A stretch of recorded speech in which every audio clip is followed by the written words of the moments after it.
Meus queridos, graça e paz, amém? Vocês estão bem? Feliz com Jesus? Isso é importante. Cumprimente alguém do seu lado com a graça e paz aí. Pegue na mão. Fala, graça e paz. Seja bem-vindo a esse lugar. Aleluia. Quis menino barulhento para subir. Glória a Deus. Você pode curvar sua cabeça, vamos orar em nome de Jesus? Pai, muito obrigado por essa noite. Muito obrigado pela tua presença. Muito obrigado por essa igreja. Muito obrigado pela tua palavra. Somos gratos ao Senhor por privilégio de fazer parte do corpo do Senhor aqui na terra.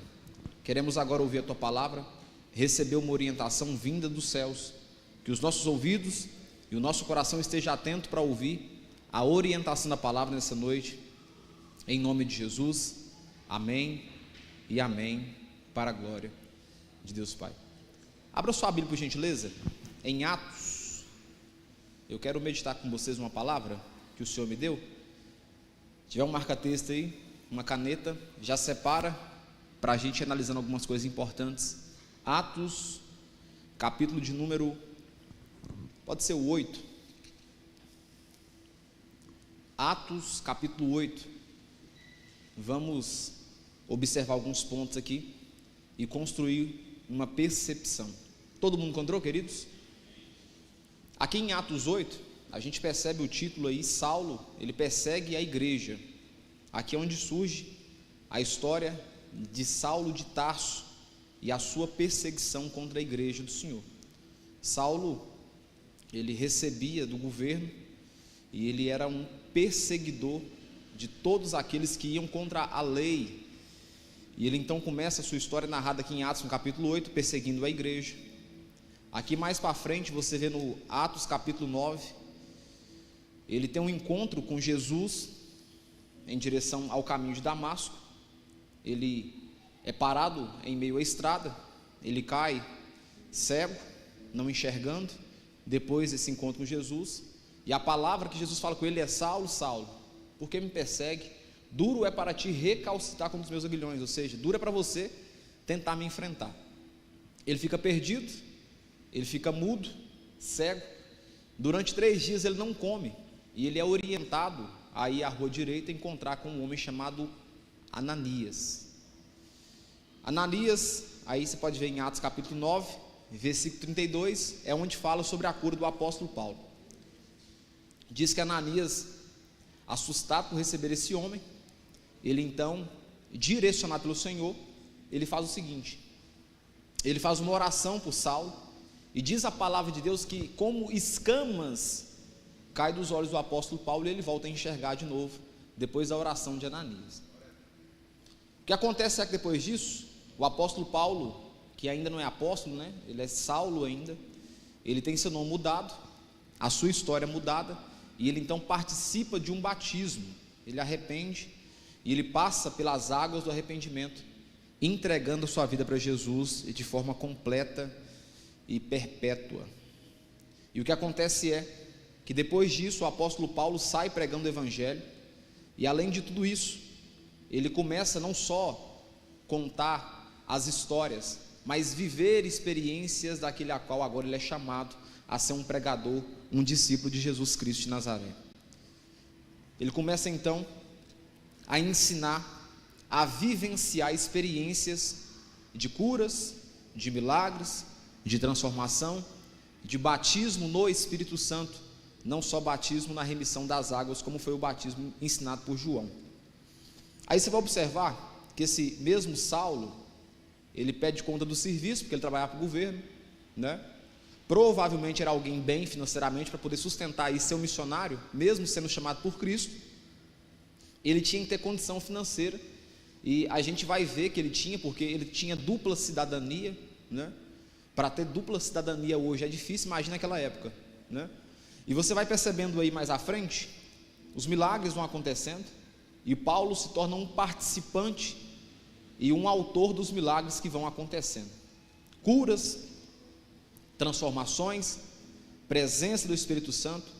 Aí você vai observar mais à frente, quando ele começa a sua viagem missionária, em Atos capítulo 14. Atos 14, versículo 19, o caput, está escrito assim: Paulo é apedrejado. Aí ele começa a sofrer as lamúrias de pregar o evangelho. Todo o sofrimento do apóstolo Paulo começa a ser narrado aqui em Atos, no capítulo 14 em diante. Aí, mais à frente, você percebe, você pode ver comigo aí, Atos 16, Paulo leva consigo Timóteo. Depois, Paulo começa, no capítulo 17, ele começa uma pregação em Tessalônica, mas antes disso, ele já estava preso. Depois, Atos capítulo 18, Paulo prega na onde, queridos?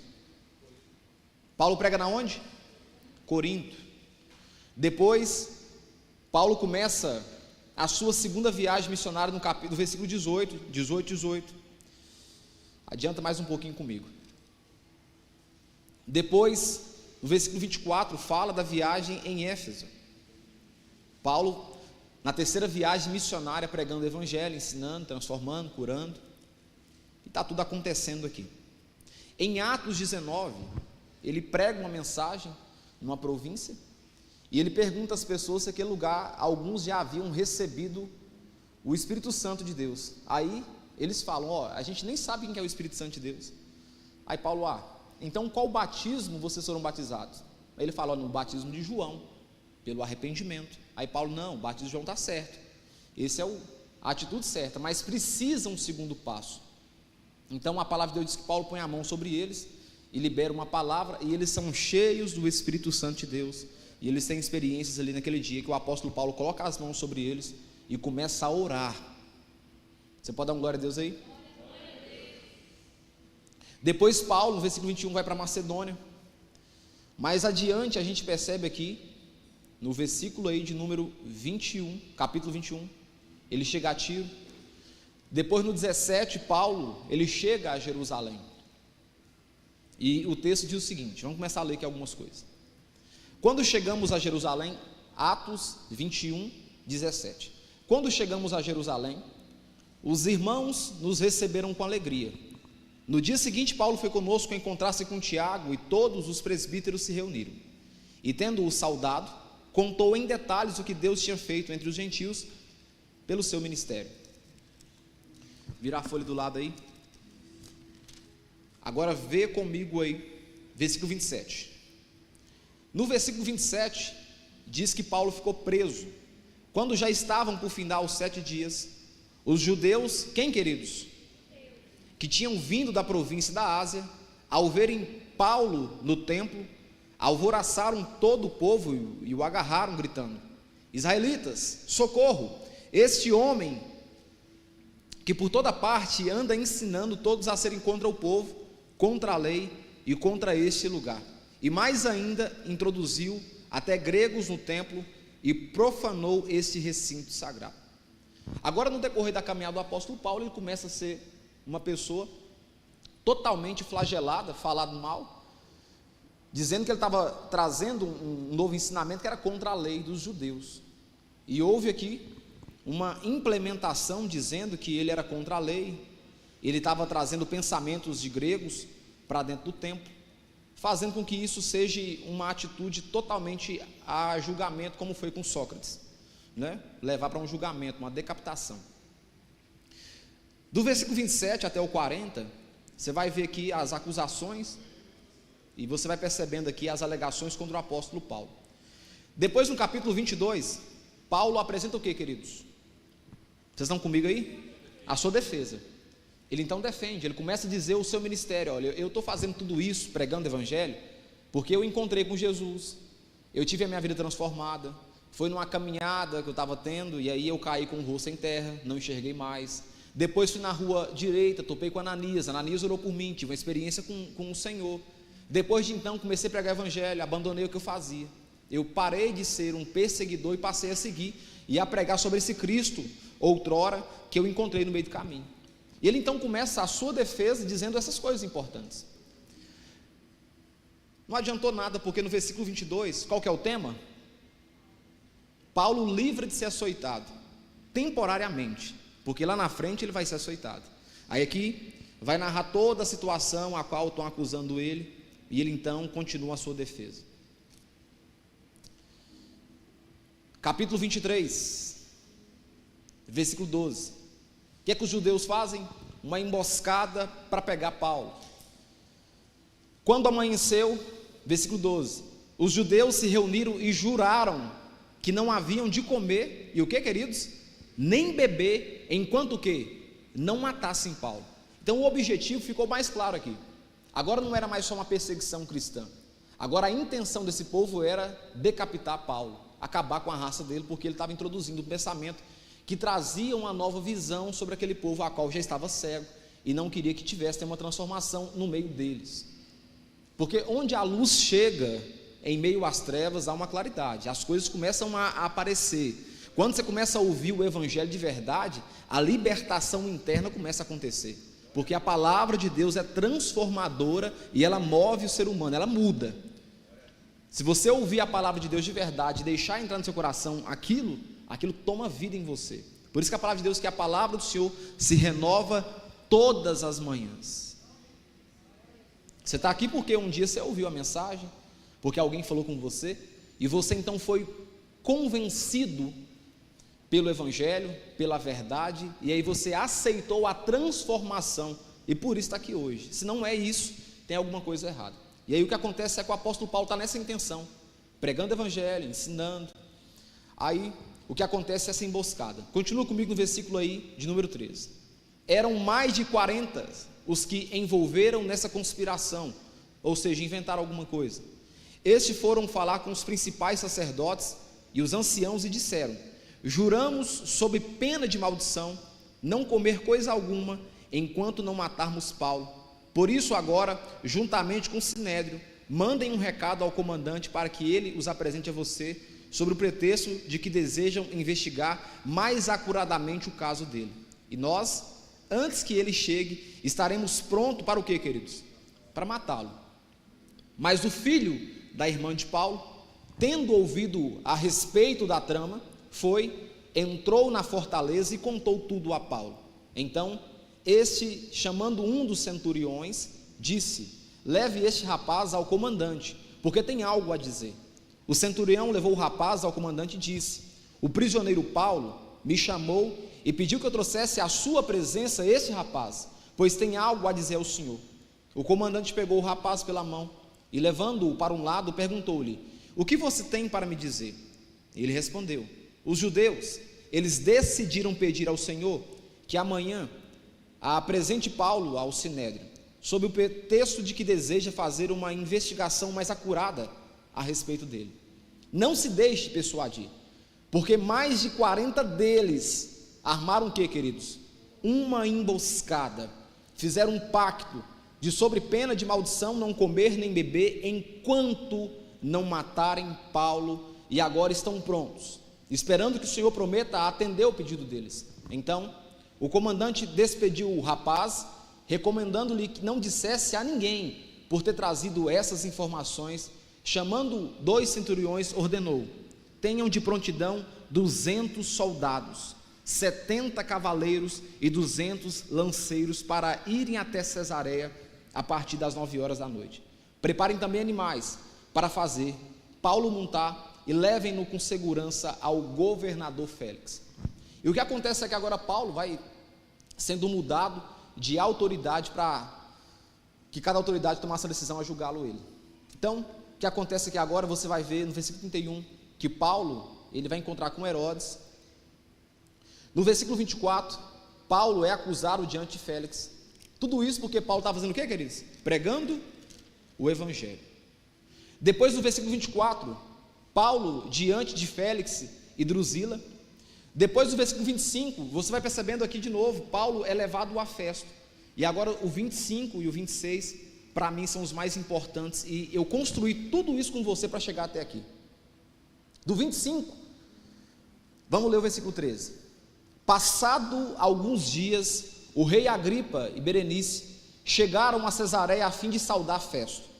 Como se demorassem ali alguns dias, Festo expôs ao rei o caso de Paulo, dizendo: Félix deixou aqui preso certo homem, a respeito de que os principais sacerdotes e os anciãos dos judeus apresentaram queixa quando eu estive em Jerusalém, pedindo que eu condenasse.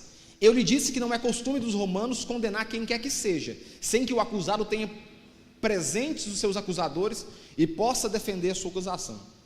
Detalhe importante: por que até agora Paulo não foi decapitado, Paulo não foi machucado? Porque não tinha ninguém que tivesse condição de dizer: olha, Paulo fez isso, aquilo outro. Eles estavam apenas conspirando contra o apóstolo Paulo. Está bem claro isso? Amém? Continua comigo. Versículo 17. Assim, quando eles viram para cá, sem nenhuma demora, no dia seguinte, assentando-me no tribunal, determinei que o homem fosse trazido.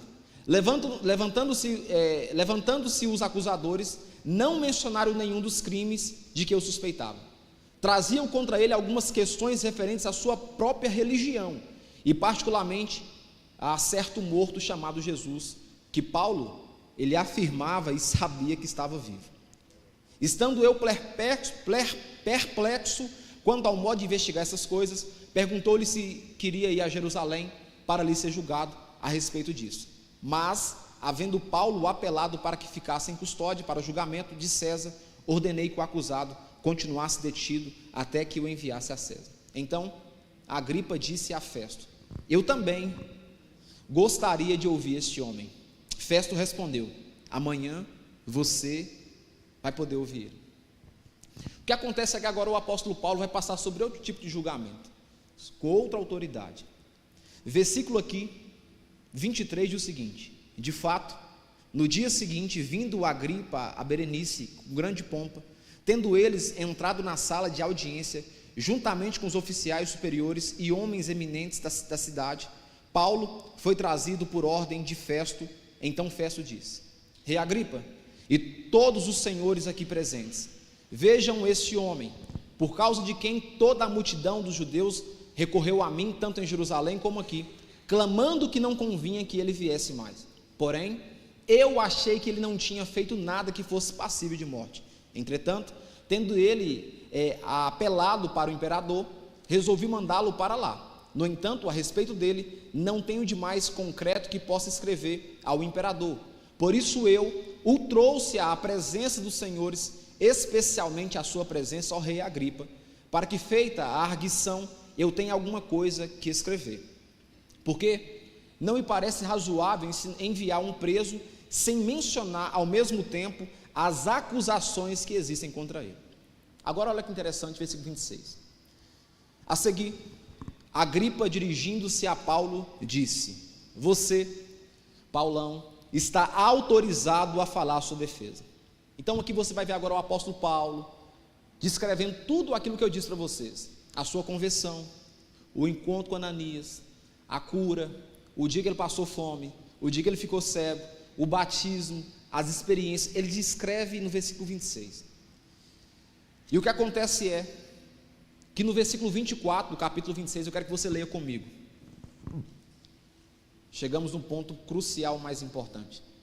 No 24 diz o seguinte: quando Paulo estava dizendo essas coisas, que coisas? A defesa, o porquê ele se tornou um cristão, o porquê que ele abandonou uma patente de alguém importante para servir um Jesus, a qual eles acreditavam que estava morto. Aí ele fala, quando Paulo estava dizendo essas coisas em sua defesa, Festo o interrompeu gritando: você está louco, Paulo. Ficou louco. Sabe por quê? Você estuda muito, você é muito inteligente, você ficou biruta da cabeça. Paulo, porém, respondeu: olha, não estou louco, ó excelentíssimo Festo. Pelo contrário, digo palavras de verdade e de bom senso, porque tudo isso é de conhecimento do rei, a quem me dirijo com franqueza, pois estou persuadido de que nenhuma dessas coisas lhe é oculta, pois nada se passou em algum lugar escondido. Ou seja, todos os milagres que eu estou dizendo e defendendo, você pode perguntar, é comprovado, não é historinha de balela. Quem está entendendo, irmãos? Amém? Continua comigo aqui. 27. Por isso perguntou o rei Agripa, Paulo perguntando para ele: o senhor acredita nos profetas? Eu sei que o senhor acredita. O senhor sabe que os profetas existem? Mas eu sei, Agripa, antes de você responder, que eu sei que você sabe que eles existem. E o que acontece é que a Agripa então fala algo interessantíssimo, e eu fui lá atrás para chegar nesse ponto com você.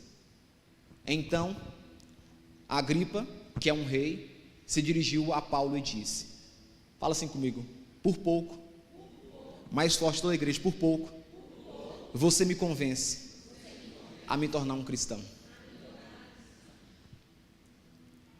Essa fala é a fala principal da nossa ministração de hoje. A Agripa escuta um relato de um homem que não só estava contando uma história de um terceiro, mas um homem que havia vivenciado todas as experiências. A acusação vai chegando, a Agripa então tem a oportunidade de ouvir o apóstolo Paulo, e ele então recebe uma palavra assim, de viva. Paulo está sendo transparente nas suas falas, e ele chega a dizer, Paulo, cara, que coisa incrível, que história maravilhosa. Quero dizer para você que eu estou encantado com todo o seu ensinamento, olha que coisa maravilhosa que você fez, que experiência fantástica.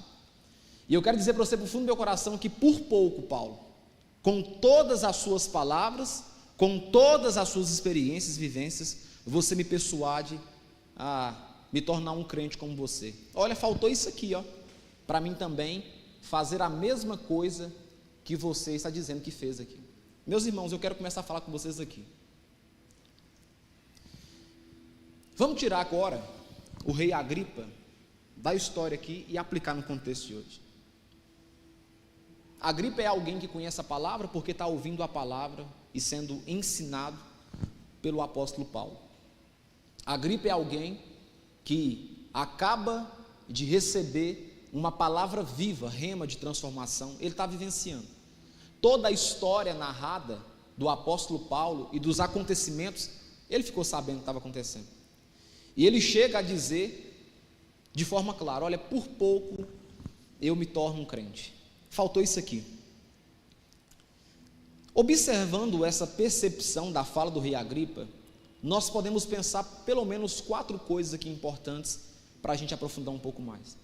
Primeiro, talvez o que faltou para o rei Agripa acreditar que de fato aquilo que o apóstolo Paulo estava pregando, o que faltou para ele talvez foi não ter dado ouvido aos falsos acusadores. Talvez o que fez com que Agripa desistisse de entregar a vida para o Senhor de verdade e passar a ser um seguidor de Cristo como o apóstolo Paulo foi deixar de ouvir aquelas pessoas que estavam ali falando mal do evangelho de Cristo Jesus. Não sei o que ele ouviu. Na nossa licença poética pode ser que ele ouviu alguma coisa de afronta, e com certeza ele ouviu porque Paulo estava sendo acusado. Segundo pensamento que nós podemos tirar observando a vida do rei Agripa. Agripa teve a oportunidade, batendo na sua porta, de receber uma salvação, mas ele negligenciou, ele abriu mão. Era como se ele fosse alguém que nunca tivesse ouvido falar de Jesus. Por que ele não aceitou? Aquele que não ouve e não pratica, ou aquele que ouve e não pratica, é a mesma coisa. Se eu ouço a palavra do Senhor, mas eu não pratico a palavra do Senhor, mudou o quê? Mudou o quê, queridos? Alterou o quê? Nada. Terceira visão que eu aprendo com você, vendo essa ideia do rei Agripa aqui, tirando como percepção. Talvez a patente a qual ele ocupava falou mais alto, o status, o dinheiro, o que os outros reis pensariam dele, o que as outras majestades poderiam pensar do rei Agripa. Poxa, agora o rei Agripa é crente, rei Agripa agora escuta o apóstolo Paulo, é persuadido por ele e se torna um cristão. Como é que isso vai acontecer? Tanto que na palavra aqui que Agripa fala, ele fala de uma forma dizendo o seguinte: olha, Paulo, eu vou sair perto de você, porque você vai me convencer a se tornar um crente como você, porque o que você está falando para mim é muito forte. Quem está me entendendo, irmãos? Abra sua Bíblia em Provérbios capítulo 11, versículo 14.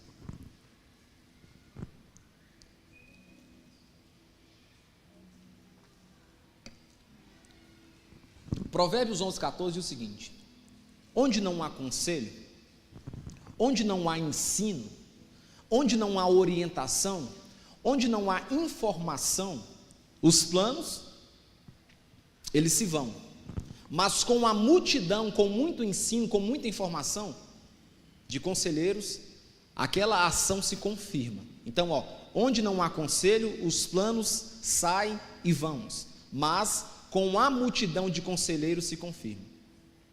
Provérbios 12:15, o caminho do tolo lhe parece reto, mas o sábio ele dá ouvido a conselhos.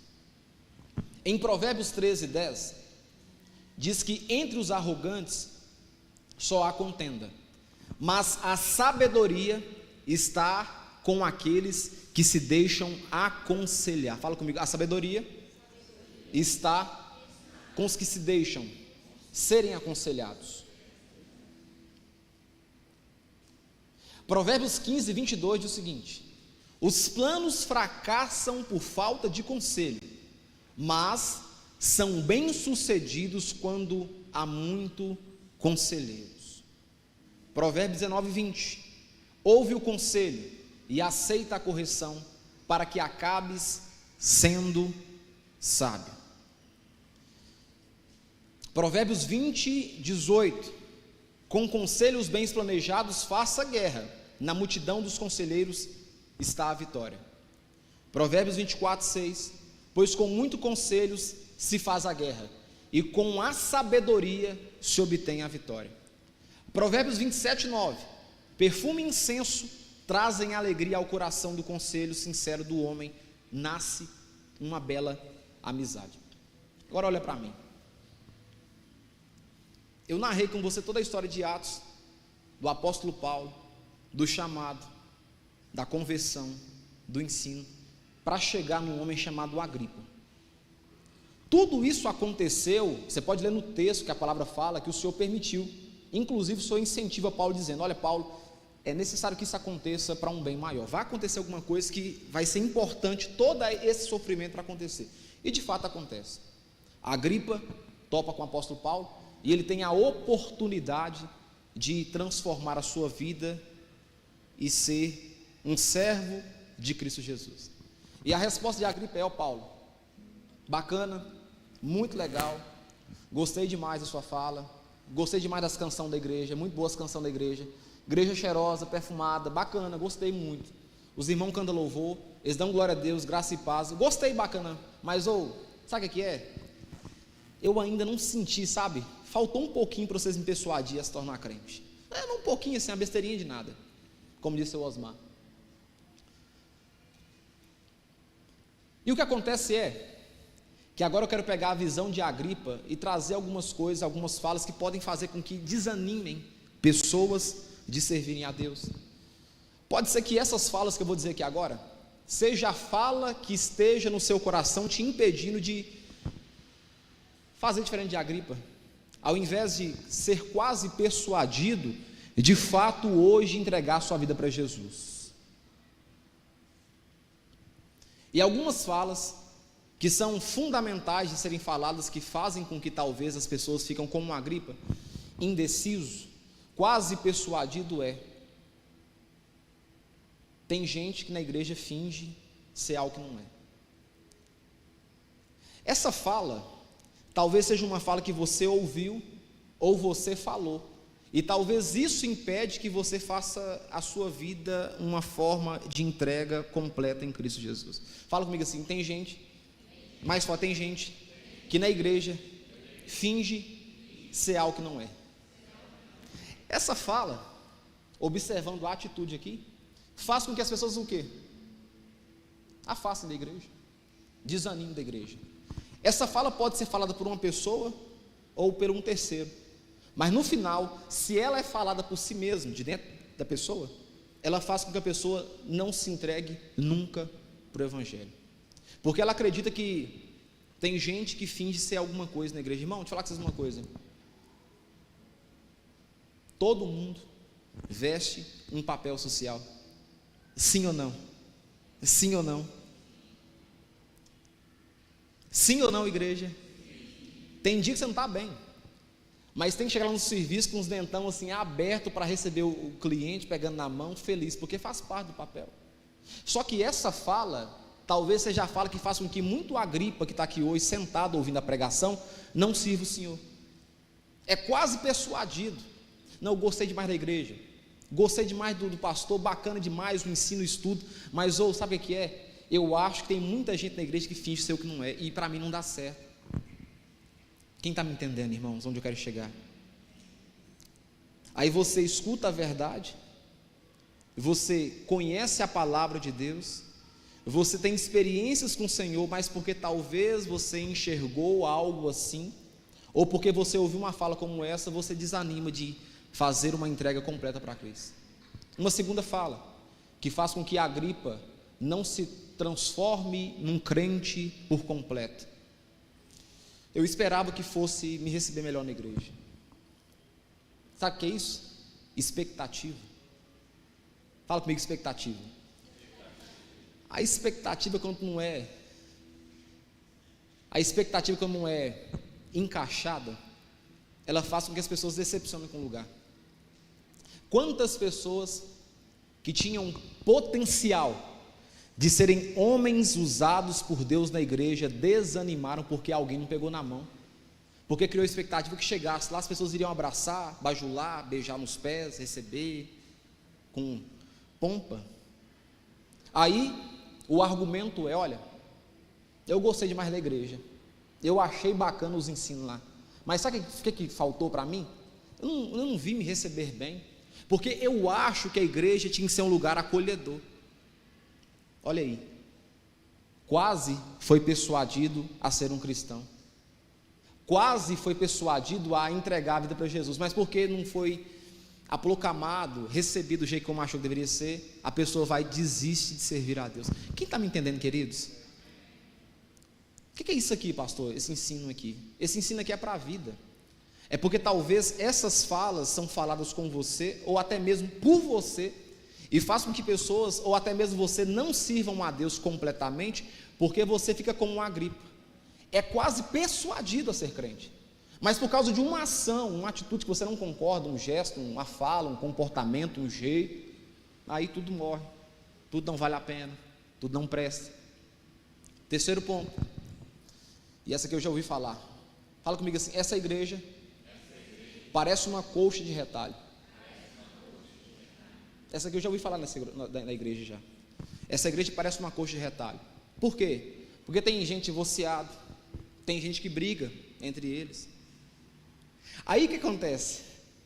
Essa fala faz com que um Agripa que está ouvindo a mensagem, querendo entregar a vida para Jesus, seja quase persuadido, porque ele escuta essa fala e automaticamente pensa: poxa, se aqui é uma colcha de retalho, eu não vou ficar aqui não. Se aqui tem esse tanto de problema, eu não vou me inserir aqui não. Quem está me entendendo, irmãos? Outra fala. As pessoas na igreja, elas julgam muito sem mostrar compaixão. Irmão, não é só na igreja que o povo julga não, é em todo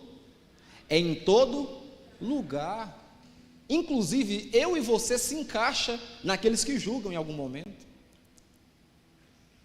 Inclusive nós nos encaixamos naqueles que julgam. Tem muita gente que fala: eu acho que o pastor não deveria pregar isso. Tá, mas você é pastor, Aí eu acho que o louvor não deveria cantar isso. Tá, mas você ensaiou, como é que é?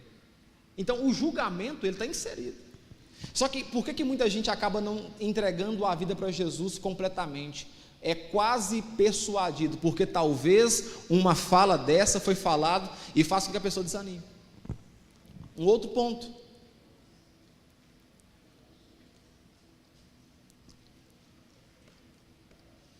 fala assim comigo: quando precisei de apoio na igreja, eu não encontrei. Que dia, Zé? Que dia, Maria, que você precisou de apoio na igreja e a igreja não te ajudou? Quando? A igreja, irmãos, ela tem um papel fundamental de pregar o evangelho, de ensinar as pessoas o caminho de salvação. Só de você estar sentado aqui ouvindo a mensagem do evangelho é um tipo de ajuda. A igreja, por mais ruim que ela seja, ela sempre vai ensinar princípios basilares da vida. Só que talvez falas como essa faz com que um Agripa seja quase persuadido. Eu quase me tornei um cristão, mas eu ouvi que na igreja as pessoas não são como eu pensei que era. Eu ouvi que na igreja as pessoas não agem como eu acho que deveriam agir. Isso faz com que o quê? Distanciem da igreja, abandonem a fé. São essas falas, são esses dizeres que fazem com que o coração das pessoas se esfrie. São esses comportamentos, esses ensinos de ações internas que fazem com que as pessoas desistam ou são quase persuadidas. Vou dizer para você uma coisa nessa noite, nessa igreja para vocês. A igreja não é perfeita, mas o Deus da igreja é perfeito. A igreja não é santa, mas está em processo de santificação. A igreja não é o lugar mais maravilhoso do mundo, mas é o único lugar onde existe salvação da sua alma. Então, dizer para você uma coisa: não seja só quase persuadido, ou vai esperar quando para entregar sua vida a Jesus? Mas quantos ensinos, mas quantas pregações, mas quantas palavras, mas quantas ações o Espírito Santo precisa acontecer para você de fato falar: cara, eu vou firmar nesse negócio, não é perfeito, mas eu vou seguir aqui. Irmão, isso é igual família.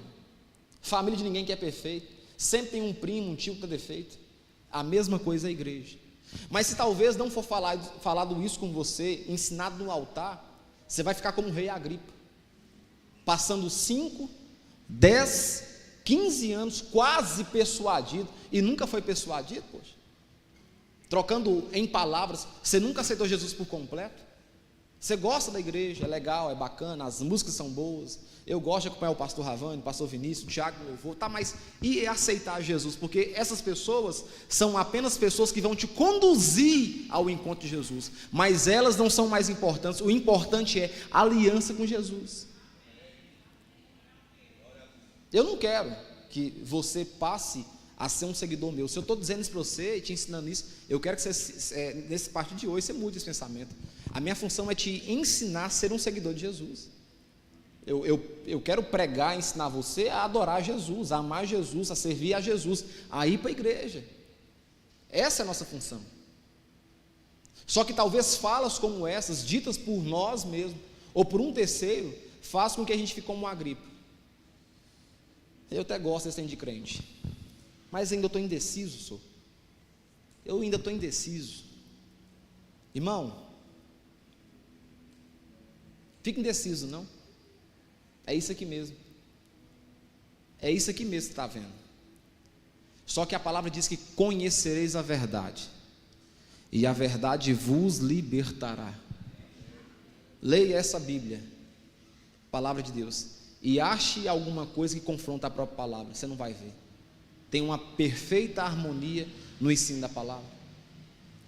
Olha, meus irmãos, o que eu quero dizer com isso essa noite? Não seja como a Agripa, não, senhor, que é quase persuadido. Moço, já fez uns 4, 5, 6 apelos, 10 apelos na igreja, o trem queima o coração, o trem derrete o coração, o trem gela o coração, e nada de você tomar decisão, uai. A pregação não fala, não. Parece que o pastor sentou com você assim e escreveu assim sua vida todinha. Aí chega na hora de aceitar Jesus, de firmar um compromisso com Jesus, você fala: eu não sei, porque eu quase fui persuadido a ser um cristão. Olha para mim, o quase não salva ninguém. O quase não dá garantia de salvação. E essa palavra se aplica àquele que é filho de crente, porque filho de crente, filho de pastor não é crentinho, não, tem que aceitar Jesus, tem que levantar a mão, tem que vir na frente, tem que confessar Jesus, dizer: eu quero aceitar o Jesus dos crentes. Tem que fazer isso. E a oportunidade surgiu para você nessa noite que precisa fazer isso. Vamos ficar de pé em nome de Jesus?